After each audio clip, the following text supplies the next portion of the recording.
नमस्कार दोस्तों, जय श्री कृष्णा। आज हम श्री कृष्णा लीला भाग 61 की कहानी को सुनेंगे। अगर आप चैनल में नए हो तो चैनल को सब्सक्राइब करके श्री कृष्णा लीला भाग 1 से लेकर भाग 60 तक की कहानी को जरूर सुनें। तो कहानी को सुनते हैं। अगर आज भी संसार में मित्रता की मिसाल देनी हो तो कृष्ण और सुदामा का नाम लिया जाता है। श्री कृष्ण जब गुरु संदीपनी के आश्रम में शिक्षा ग्रहण करने गए थे, वहीं उनकी सुदामा से भेंट हुई थी और उन्होंने सुदामा को अपना मित्र बनाया था। श्री कृष्ण एक राजकुमार थे तो सुदामा निर्धन ब्राह्मण पुत्र। कालांतर में श्री कृष्ण द्वारिकाधीश बन गए, किंतु सुदामा की दशा में कोई परिवर्तन नहीं आया। वह दरिद्र ही बना रहा। विवाह के बाद सुदामा का परिवार और बढ़ा तो उसकी दरिद्रता भी बढ़ गई। बावजूद इसके वह कभी अपने राजा मित्र से कुछ नहीं मांगने गया। भूखे पेट रहकर भी वह केवल श्री कृष्ण के नाम की माला जपता था। श्रीमद्भागवत महापुराण में महर्षि वेदव्यास ने लिखा है कि सुदामा ब्रह्मज्ञानी ब्राह्मण था।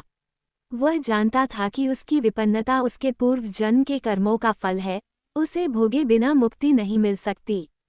इसलिए वह धीरज के साथ अपनी गरीबी को भोग रहा था, किंतु उसकी पत्नी वसुंधरा बहुत जोर देती थी कि जिन्हें तुम त्रिलोकीनाथ कहते हो और अगर वो तुम्हारे मित्र हैं तो उनसे सहायता क्यों नहीं मांगते। किंतु सुदामा के कृष्ण से दो रिश्ते थे, एक भक्त का और दूसरा मित्र का।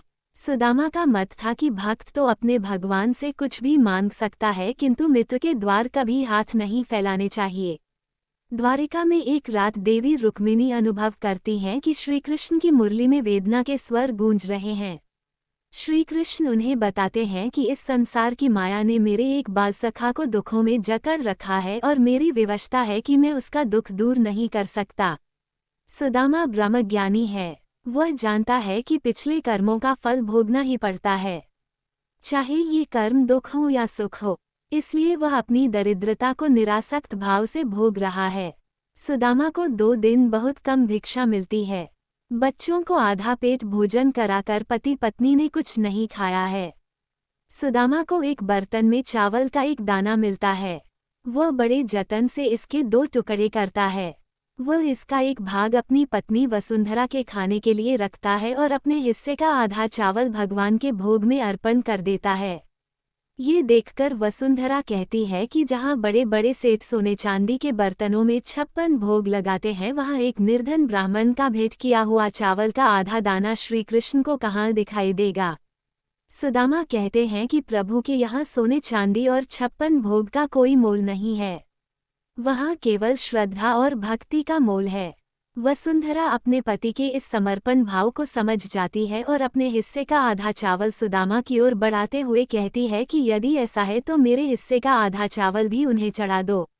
सुदामा वसुंधरा से पूछते हैं कि क्या तुम नहीं खाओगी, तुम्हें भूख नहीं लगी है। वसुंधरा कहती हैं कि जिसके पति को भूख नहीं लगती है, उसकी पत्नी को कैसे भूख लग सकती है। सुदामा वसुंधरा से कहते हैं कि प्रभु को अर्पण करना है तो अपने हाथों से करो, परंतु श्रद्धा और भक्ति के साथ। इसके बाद सुदामा और वसुंधरा अपना अपना आधा चावल श्रीहरि और लक्ष्मी जी की प्रतिमा के समक्ष अर्पण करते हैं। प्रभु अपने भक्त के भोग को स्वीकार करते हैं और चावल के दोनों टुकड़े श्रीकृष्ण की दोनों हथेलियों में पहुँचते हैं। श्री कृष्ण एक हथेली देवी रुक्मिणी की ओर बढ़ाते हुए कहते हैं कि लीजिए, आपके हिस्से का भी आ गया। देवी रुक्मिणी चावल के टुकड़े को उठाती हैं। श्री कृष्ण उनसे कहते हैं कि आगे चलकर आपका इसका दाम चुकाना पड़ेगा। श्री कृष्ण अपने हिस्से का चावल मुख में रखते हुए कहते हैं कि इसमें विश्व की समस्त आत्माएं संतुष्ट हों। देवी रुक्मिणी भी अपने पति का अनुसरण करती हैं। श्री कृष्ण और रुक्मिणी द्वारा चावल का आधा दाना खाते ही देवलोक और पृथ्वी लोक के समस्त देवताओं और प्राणियों का पेट भर जाता है। सुदामा और उनकी पत्नी वसुंधरा की क्षुधा भी शांत होती है। अगले दिन सुदामा नित्य की भांति भिक्षा मांगने निकलते हैं। उन्हें 1-2 घर से ही मुट्ठी भर अनाज मिलता है और अधिकांश घरों से तिरस्कार।